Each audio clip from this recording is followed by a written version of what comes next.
Salam untuk kita semuanya, berjumpa lagi dengan saya di channel Aritele Tutorial, tempat kita untuk berbagi informasi seputar informasi pendidikan dan informasi guru serta informasi honorer dan informasi lain yang relevan.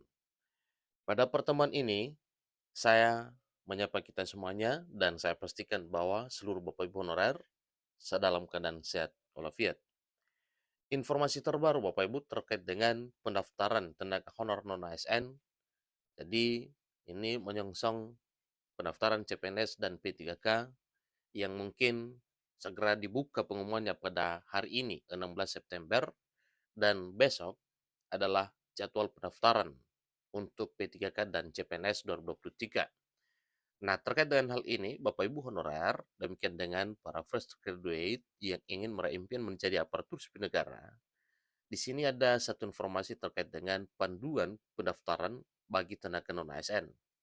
Jadi langkah demi langkah dalam hal pendaftaran CPNS dan P3K wajib Bapak Ibu honorer ketahui. Nah, apa saja itu Bapak Ibu? Kita masuk pada informasinya dan jangan lupa tekan tombol subscribe, share, dan komen, serta nyalakan tombol notifikasinya supaya semua informasi yang disalurkan melalui channel ini selalu update di layar Bapak Ibu. Tanpa basa-basi lagi langsung pada informasinya.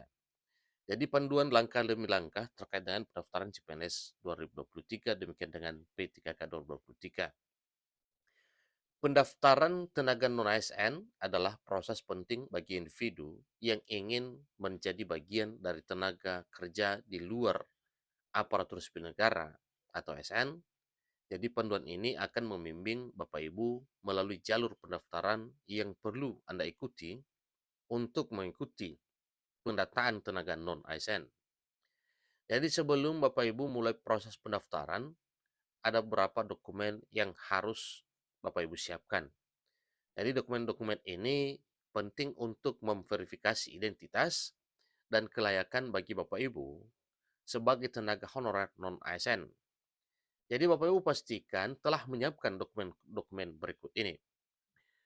Pertama, kartu tanda penduduk atau KTP atau surat keterangan dari Dinas Kependudukan dan Catatan Sipil bila KTP belum terbit. Jadi KTP adalah salah satu dokumen identifikasi utama yang akan digunakan untuk memverifikasi identitas Bapak Ibu. Yang kedua, kartu keluarga. Dokumen ini juga akan digunakan untuk memverifikasi hubungan keluarga Bapak Ibu. Yang ketiga, ijazah. Ijazah pendidikan adalah bukti kualifikasi bahwa Bapak Ibu dalam bidang tertentu. Keempat, pas foto. Jadi pas foto berwarna yang memenuhi standar akan digunakan untuk dokumen-dokumen resmi Bapak Ibu. Yang kelima, swafoto selfie. Ini mungkin diperlukan untuk proses identifikasi diri. 6. Surat keputusan atau SK. Surat keputusan atau SK jabatan. Nah, ini perlu diperhatikan Bapak ya. Jika Anda memiliki SK jabatan dari instansi sebelumnya, Anda perlu menyediakannya. Artinya, pada saat itu nanti wajib disiapkan. Yang ketujuh, bukti pembayaran gaji. Bukti pembayaran gaji dari pekerjaan sebelumnya mungkin dibutuhkan sebagai salah satu persyaratan. Maka sebaiknya ini wajib disediakan. Dengan demikian, semua dokumen ini siap. Anda akan dapat melanjutkan ke langkah-langkah berikutnya dengan lancar. Nah, Bapak Ibu, terkait dengan dokumen tadinya itu 1 sampai 7. Ada satu hal penting yang perlu pencerahan terkait dengan identitas.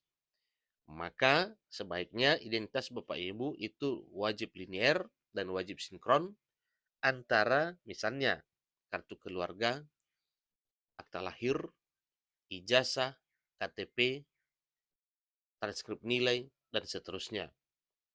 Karena kesalahan sedikit data dengan data yang ada itu, maka itu akan mempengaruhi kelancaran pendaftaran Bapak Ibu. Nah, untuk itu, bagi yang menemukan ada persoalan dengan identitas yang tidak sinkron antara beberapa dokumen satu dengan yang lain itu, silakan berhubungan dengan Dinas Catatan Sipil atau Dinas Kependudukan. Nah, Bapak Ibu, untuk membuat akun, sebagaimana yang telah sampaikan tadi bahwa ini adalah panduan langkah demi langkah, perhatikan dengan seksama. Langkah pertama dalam hal membuat akun yaitu pengecekan identitas. Langkah pertama dalam pendaftaran adalah membuat akun. Untuk melakukan ini, Anda perlu mengikuti langkah-langkah berikut.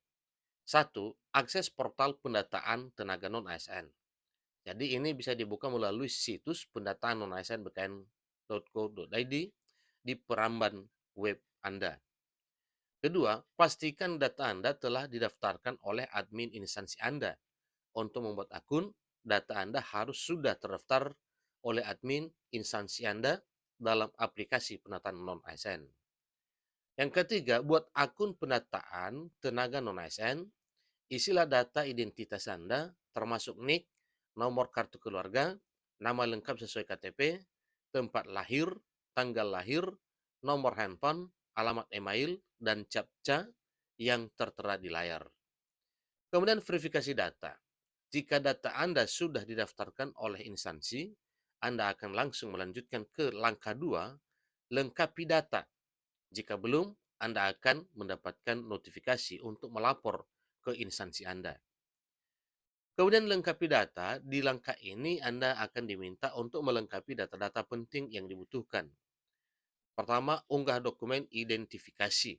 Jadi setelah Anda melengkapi semua data, Anda harus mengunggah file scan berwarna dari KTP, surat keterangan kependudukan asli, format JPEG atau JPG, maksimal 200 KB, dan pas foto berwarna, format JPG atau JPEG, maksimal 200 KB.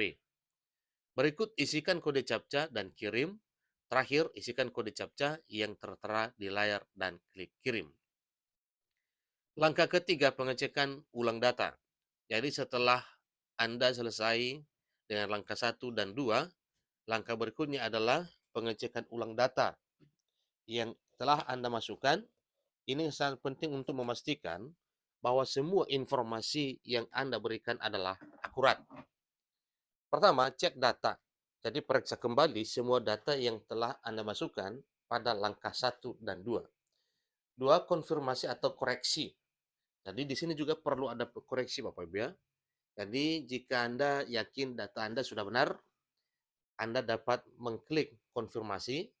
Namun jika Anda perlu melakukan perbaikan, Anda dapat mengklik kembali. Dengan menyelesaikan langkah 1 hingga langkah 3, Anda sekarang memiliki akun yang sudah terverifikasi dan siap digunakan untuk proses pendaftaran lebih lanjut. Cetak kartu informasi akun. Setelah Anda berhasil membuat akun, langkah berikutnya adalah mencetak kartu informasi akun. Kartu ini mungkin diperlukan sebagai bukti identifikasi selama proses pendaftaran atau verifikasi lainnya. Login dan pengisian biodata. Pertama, akses. Jadi Bapak Ibu akses melalui pendataan non-ASN bkn.go.id. Jadi untuk melanjutkan dengan proses pendaftaran, kunjungi situs web resmi dan masukkan NIK dan password yang telah Anda daftarkan. Yang kedua, mengenai pengisian biodata, setelah Anda berhasil login, Anda akan diminta untuk mengunggah dokumen ijazah dan melanjutkan dengan pengisian biodata Anda. Ini mencakup informasi seperti jenis kelamin, alamat, agama, dan lain-lain. Yang ketiga, mengisi riwayat pekerjaan. Langkah berikutnya adalah mengisi riwayat pekerjaan Anda. Hanya riwayat pekerjaan dari instansi penempatan saat ini yang dapat ditambahkan dalam proses ini. Setiap riwayat pekerjaan harus didukung dengan dokumen bukti pembayaran dan surat keterangan jabatan yang relevan. Kemudian resum pendataan non-ASN. Setelah Anda selesai mengisi semua data yang diperlukan, sangat penting untuk memeriksa dan memvalidasi kembali semua informasi dan dokumen yang Anda masukkan. Pastikan semuanya lengkap dan akurat. Setelah yakin, tandai kotak persetujuan dan klik akhiri proses pendaftaran. Kemudian cetak kartu pendataan. Setelah menyelesaikan semua langkah, Anda akan memiliki opsi untuk mencetak kartu pendataan tenaga non-ASN. Ini adalah dokumen penting yang mungkin akan digunakan sebagai bukti identifikasi di masa mendatang. Dengan menyelesaikan seluruh proses ini, Anda telah berhasil mendaftar sebagai tenaga non-ASN. Pastikan untuk selalu memeriksa kembali semua data sebelum mengakhiri proses pendaftaran. Apakah saya perlu memeriksa data saya sebelum mengakhiri proses pendaftaran? Ya, sangat penting untuk memeriksa dan memastikan semua data yang Anda masukkan benar sebelum mengakhiri proses pendaftaran.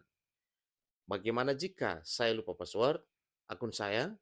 Jika Anda lupa password akun Anda dapat menggunakan opsi lupa password di halaman login untuk mengatur ulang password Anda. Apa yang harus saya lakukan jika dokumen saya ditolak selama proses pendaftaran? Jika salah satu dokumen Anda ditolak selama proses pendaftaran, Anda akan diberikan petunjuk lebih lanjut tentang tindakan yang perlu diambil, termasuk memperbaiki atau mengirim dokumen yang benar. Penting untuk mengikuti petunjuk tersebut untuk memastikan kelancaran proses pendaftaran Anda. Jadi itulah informasi terkait dengan hal ini Bapak Ibu. Semoga bermanfaat. Sampai ketemu pada informasi berikutnya. Terima kasih.